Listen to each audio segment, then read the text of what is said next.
Have you ever poured just everything, your time, your passion, maybe even a scary amount of savings into a new idea, like a product or a service? Oh, absolutely. That drive to build something perfect. Exactly. You map it all out, every single detail, envisioning this amazing launch, and then it's finally out there, and you get this sinking, just gut-wrenching feeling. Uh-oh. Yeah. Maybe you built the wrong thing. Or, maybe it's just not what people actually want or need or will pay for. That realization, it can be just crushing. It really can. Wasted effort is tough. Well, welcome to the Deep Dive. This is the show where we dig into your sources, articles, research notes, and pull out the key insights to get you up to speed fast. Making you well-informed quickly. Precisely. And we're in the middle of our special series, Navigation of Business Model. Here we're taking these sometimes complex strategic ideas and breaking them down into smaller, more manageable, actionable pieces, sort of like atomic units of business thinking. The goal being to give you the tools to navigate the, well, often unpredictable world of business innovation. And today we're tackling a concept that speaks directly to that building the wrong thing fear, the minimum viable product, or as everyone calls it, the MVP. Right. A really fundamental idea. Yeah. Our mission today is pretty clear. Define what an MVP actually is. That small set of features you need to check your core business assumptions. And get something into customers' hands, like quickly and without breaking the bank. Exactly. And understand its main job, generating the most customer learning you possibly can in the shortest amount of time. It's critical for, well, anyone trying to innovate. Okay, so MVP, not just a basic version then. It sounds more like a strategic first step, an experiment almost, to stop you from having that awful moment we talked about. That's a great way to put it. It's an experiment. Mm-hmm. Because, it kind of goes against our natural instinct, doesn't it? We want to build the complete, polished, perfect thing before anyone sees it. Right, yeah, like launching a spaceship. Exactly. One source puts it perfectly with we think we can launch businesses, like space shuttles, with every detail of the mission planned in advance. But business just isn't like that. It's messier. Much messier. Your initial ideas, your analyses, they're just guesses, really. Yeah. Plausible hypotheses, maybe. Yeah. But they have to be tested out there in the real world, and then you adjust. So the MVP is that first test. It's that very first simplest test. Your first hypothesis put into action. Yeah. Designed purely to start that learning process. Moving from, I think this will work, to, okay, here's what actually happened, as fast as possible. Okay, so let's use that analogy you mentioned earlier. If the grand vision is a whole transportation system, the MVP isn't a car with no wheels. Definitely not. That's just broke. No, think more like a skateboard. A skateboard, okay. Yeah, it's like the absolute simplest thing that delivers the core value getting from A to B. It works. Yeah. And crucially, it lets you learn. Do people even want personal wheel transport here? Is balance an issue? What kind of surfaces are they using? I see. So it's about validating the core need first. Precisely. It's about the smallest set of features needed to validate key business model assumptions.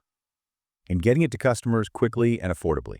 The main goal really is just to learn and make better decisions than you are making right now. So it's not about being cheap or, cutting corners. It's strategic minimalism. Exactly. Strategic minimalism. You have to be, as one quote says, impatient with shipping, but patient with your career. I like that. Get it out, then get it right. That's the essence of it. Focus on solving the core problem first. Forget all the extra bells and whistles for now. They can come later if the learning tells you they're needed. Okay, I think I'm getting the what, but I'm still circling around the why. Why this intense focus on minimal and fast? What's the real power there beyond just, saving a bit of cash up front?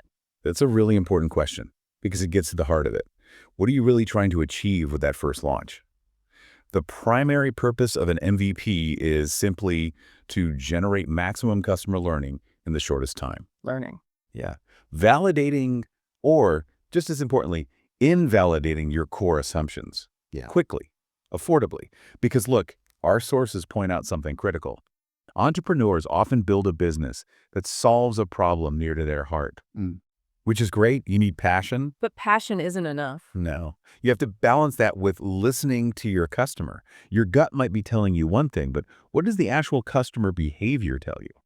The MVP is designed to get you that behavioral data. And listening isn't just like a good idea. It sounds like it's crucial for survival, especially financially. The stakes are high. They're incredibly high. Think about it. Many successful businesses actually receive no outside funding of any kind. Founders is using their own money. Savings, credit cards. Second mortgages, loans they personally guaranteed, everything's on the line. So if you launch this big, elaborate product without knowing if people really want it, you risk depleting their resources too quickly. Burning through cash based on a guess. Exactly. The MVP is about testing those plausible hypotheses with real users. Because let's be honest, things like focus groups and surveys often have little value in predicting demand for products that are truly novel. Right. People might say they'll buy it in a survey. But what they actually do when it's in front of them, often very different. You need that real-world interaction. That's where the truth lies. Okay, that makes sense. Can we talk about some examples, like who's done this well? Or maybe where an MVP showed something unexpected? Oh, definitely. Dropbox is a classic, really great example of starting minimal to learn. When they began, cloud storage wasn't brand new, but making it super easy was their angle. The simplicity. Yeah. And their first product, famously, wasn't even really software for everyone. It was just a simple video. A video as an MVP. Yeah. A video showing how the file synchronization would work. Super minimal effort, right? Yeah. But it let them gauge real interest, collect emails, basically validate demand before building the whole complex system. Wow. Then once they launched the actual product, they harnessed a direct network effect.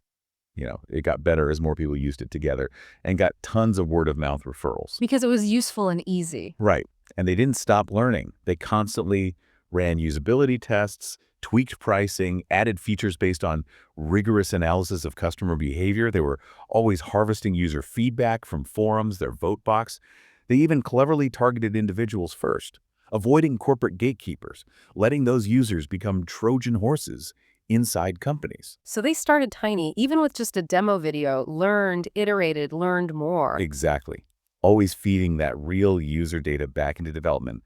It's a cycle. That's a fantastic success story. But what about the other side? When the MVP tells you, maybe this isn't working as planned, because that learning seems just as valuable, maybe more so. Absolutely crucial learning. For a contrast, look at Intuit's project Agrinova.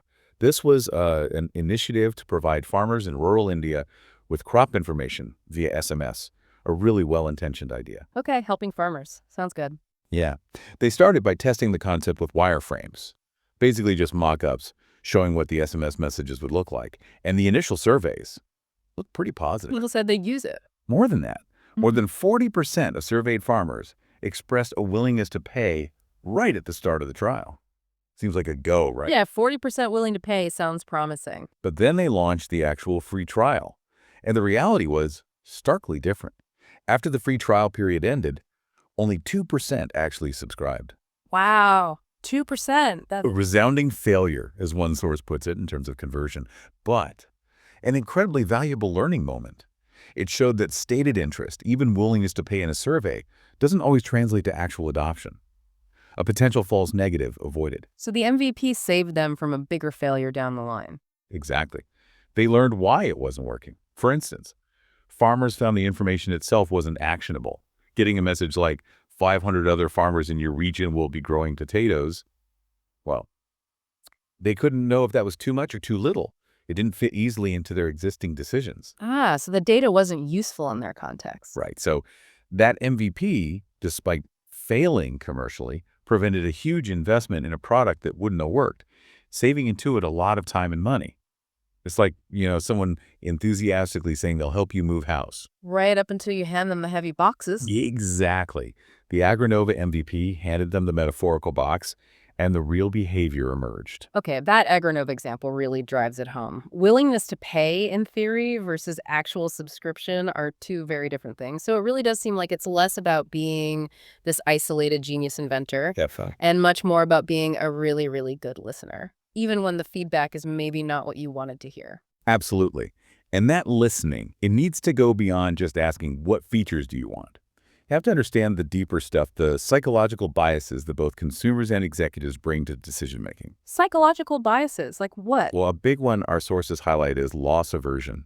Basically, consumers overvalue losses by a factor of roughly 3 compared to gains when they look at new products. Wait, say that again? We feel losses 3 times more strongly than gains. Roughly, yeah. So the pain of giving something up, like your current way of doing things, familiar routine, even just a comfortable habit, it feels much more significant, about 3 times more, than the potential joy or benefit of gaining something new from your product. Okay, so if I'm thinking about switching, say, my email client, the hassle of migrating emails, learning a new interface, losing my keyboard shortcuts, that annoyance might feel way bigger than the benefit of a slightly cleaner design or one new feature. Precisely.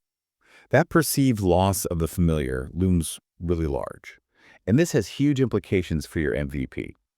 The truly smash hits, the innovations that take off quickly, they tend to be ones that offer great benefits but require minimal behavior change. Minimal behavior change. Okay. Think about Google search. When it came out, the world wasn't exactly crying out for another search engine, right? No, there were others. Alta Vista, Lycos. Right. But Google offered a massive gain, dramatically better search results, with almost zero behavioral change required from the user. The interface was familiar. You typed words in a box, you hit enter, you got results. Just better results. Low friction, high reward. Exactly. Now contrast that with, say, TiVo versus DVD players back in the late 90s. Both were new tech. The DVD player, it basically just replaced your VCR. It fits seamlessly into everyday behavior. Okay. You put a disc in, you press play. Familiar routine. Totally. TiVo, on the other hand, despite being revolutionary, pausing live TV, recording shows automatically required significant change. You had to learn a new way to watch TV, trust its suggestions, change your habits, Right, it was a bigger leap. and consequently, it had a much slower adoption rate than the simpler DVD player. It just shows how vital it is to minimize that friction, those switching costs, that demanded behavior change in your MVP. Yeah. Your first version shouldn't ask users to completely rethink their world. Okay, so it's a dual challenge then. Build the simplest possible product to get it out there and start learning, Right. but also make sure that simple thing asks for the simplest possible change from your users. Minimal product, minimal disruption. That's the sweet spot you're aiming for. Absolutely. Solve a real problem, make it as easy as possible to adopt, then iterate based on what you learn. Because that's how strategies really evolve through that cycle of guesswork, analysis, and action, not by trying to predict everything perfectly up front. Like building a bridge piece by piece, testing each section, rather than trying to span the whole canyon in one go. Good analogy. And it ties into quality, too. Yeah. You know, one source wisely says, you wouldn't build a leaky ship. Yeah. Your MVP might be minimal, feature-wise, but the core function it does offer. It needs to be solid, reliable. Minimal doesn't mean broken or frustrating. Not at all. You need to focus on what makes those very first users loyal, what leads to retention before you even think about massive growth. Why? Because that initial feedback loop is just much tighter with your first 10, 15, 20, 100 customers. They'll tell you if the ship is leaky. Fix the leaks with the first few passengers before inviting thousands aboard. Exactly. Focus on that core loyal group first. Make sure the experience is solid for them. As another insight suggests, that's how you start creating a movement. That's how you start getting individuals wanting to stick around forever. Scale comes after you validated the core and fixed the leaks. Otherwise, you're just pouring resources into, well, a leaky bucket. Right, trying to fill something that can't hold water. Okay, this has been incredibly clarifying. So let's try and boil down the key lessons from this deep dive on the MVP. What should people really take away? Okay, first big one. Start small, think big. Don't aim for the Taj Mahal right away. Focus obsessively on that core value. What's the absolute minimum needed to prove your main idea? Think skateboard, not sputtering car. Got it. Second. Learn ruthlessly. Remember, the MVP's main job is learning. Embrace all feedback, especially the tough stuff. View failures like Agronova not as dead ends, but as critical data points guiding you towards what will work. Okay. Third takeaway. Mind the gap. Always be aware of that psychological hurdle, the resistance to change. How much friction are you asking users to overcome? The easier your MVP is to adopt, requiring minimal shifts in habits, the better its odds of getting early traction. Makes sense. And the last one. Iterate, don't perfect. Really internalize that get it out, then get it right mindset. Building a business isn't about executing a perfect static plan. It's a dynamic loop. Guesswork, analysis, and action. Constantly adapting based on real-world feedback. Start small, learn ruthlessly, mind the gap, iterate, don't perfect. That really captures it. So maybe a final thought for everyone listening as they think about their own ideas. Yeah, ask yourself this. What is the absolute, rock-bottom, simplest version of my solution that would genuinely solve a critical problem for someone right now? And crucially, do it without asking them to climb a mountain to use it. Maybe what would that version look like if its only goal wasn't to be the final product, but just to start a conversation, just to gather that first crucial piece of learning? Exactly. That thing, that's probably your MVP. And it might just be the fastest way to figure out what your customers truly need and if your big vision is pointing in the right direction.